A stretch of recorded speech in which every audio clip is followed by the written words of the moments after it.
Ponavljam sve upute iz početka, Kora probaš sve zapamtiti, dobro? I sve ostale ponavljam sadržaj opet. Na koljenima.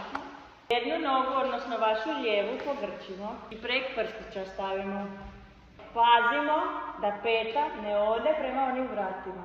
Jer vas onda tu boli i to nije dobro, Kora, dobro?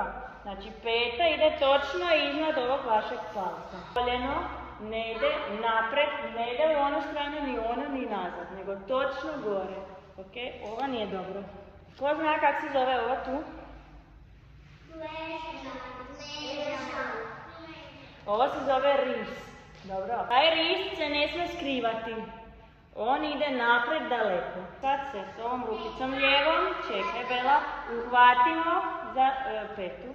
S drnje strane ima. Uhvati se za petu, čekaj Kora. Ti je teško? Dobro, malo. Uhvatimo se za petu i samo 8 sekundi drži.